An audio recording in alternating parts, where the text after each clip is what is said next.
Assalomu alaykum, hurmatli televizor ko'rguvchilar. Yaxshimsizlar?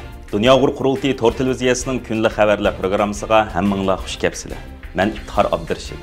Bugun payshanba. Hurmatli ko'ruvchilar, tövəndə diqqətinizlər kunlik xabarlar programmamızning tafsilotida bo'lsin.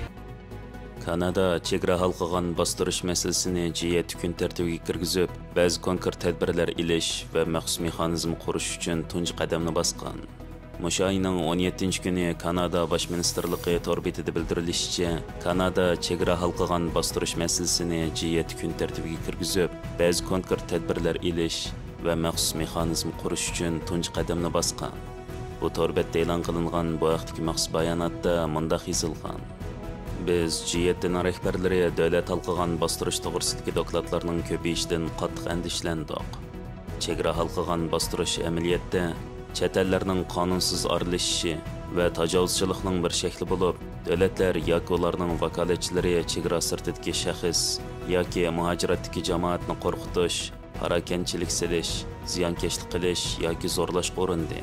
Chegara halqıgan bastırış davlat bexatarligi, davlatning egilik huquqi, ziyonkashlik uchirg'ichlarning bexatarligi, kishilik huquq va xalqaro qonun prinsiplariga buzg'unchilik qiladi.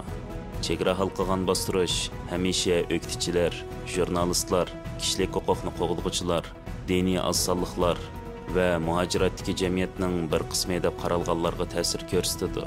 Biz bu munosabat bilan har qanday shakldagi chegara halqıgan bastırishni qattiq ayblaymiz va uningga qarshi turamiz.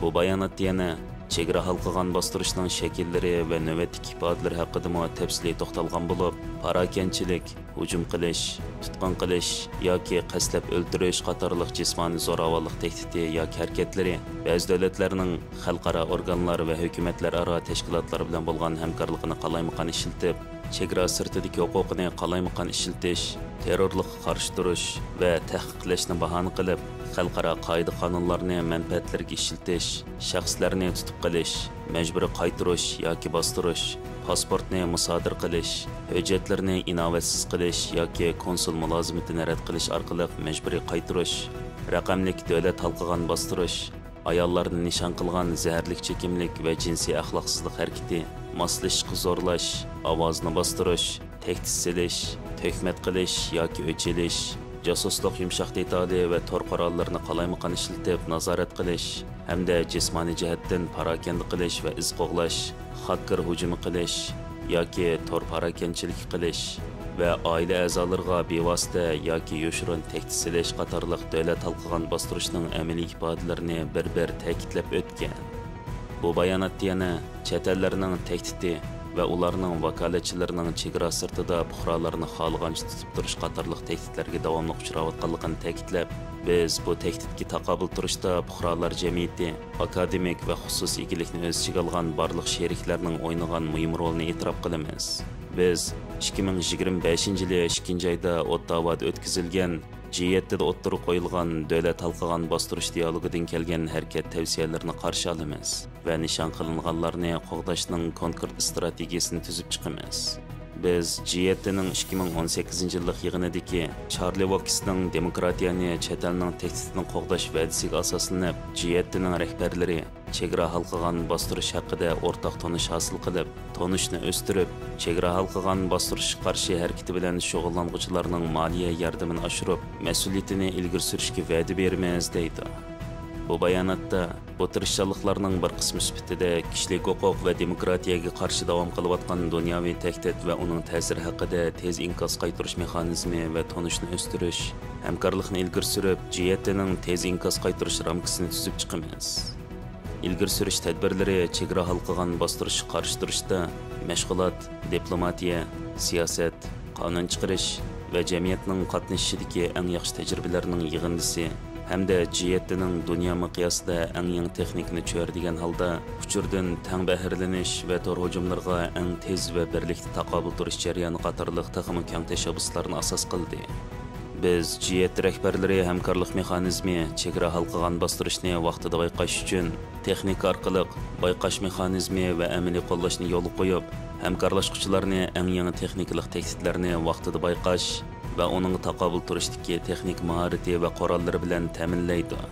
Shundaqla Kanada, Angliya o'rtaq fond orqali chegara halqagan bostirishning ta'siriga uchragan boshqa davlatlar bilan ittifoqlashib harakat qilib, tahdidga birlikda taqobil turamiz.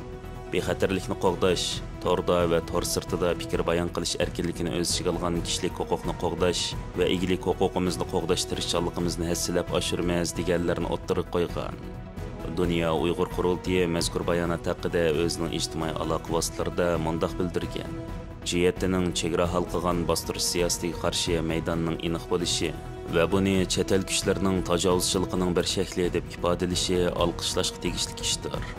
Xitoy tarafidan Sharq Turkistondagi oilalarga qarshi tahdid, jasuslik aplari va o'chilish xarakterli hujumlarning asosiy nishoni bo'lgan Uyg'ur qatorliq millatlar uchun kelajakka qarta ilingan muhim bir qadamdir. Chegara halqagan bostirish yolg'iz muhojiratlik Uyg'urlar uchun bo'lmasdan, balki xalqaro demokratiya va kishilik huquqiga bir xiristdir. Yevropadagi eng chong Xitoy payish guruhi fosh qilingan. Yaqinda Belgiya, Fransiya va Yevropa davlatlaridagi har qaysi matbuotlarda tarqalgan xabarga asoslanganda, Belgiya saqchi doiralari 8 yildan ortiq vaqt sarf qilib, ko'lami Belgiya, Fransiya, Germaniya, Shvetsariya, Gollandiya va Chexiyaga qadar kengaygan Xitoyning zo'r bir payish guruhini fosh qilib, ularning 38 nafar yetakchisini qo'lga olgan. Bu guruhning beshida bir yo'silda yashaydigan 80 yoshli bir Xitoy bo'lib, u o'zining igidorchiligidagi mehmonxona va shaxsiy turalg'usidan foydalanib, inson tijorati bilan shug'ullangan. U Ispaniyadagi bir qora guruh bilan birlashib, Xitoyda ishlatiladigan undidardan foydalanib, Xitoy qizlarini hashamatli turmush va Yevropadagi hayotga qiziqtirib, aldab Belgiyaga kelishga qiziqtirdi.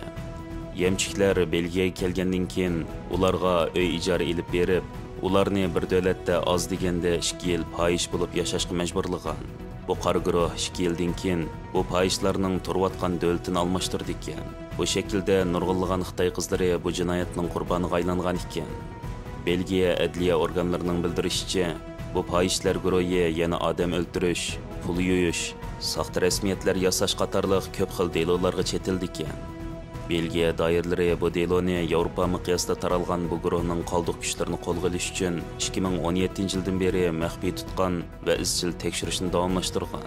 Bu voqea Belgiya tarixidagi oz ko'riladigan cho'ng delo bo'lib hisoblangan bo'lib, bu delodagi jinoyatchilarga bu yil kuzda sud ochildi ekan.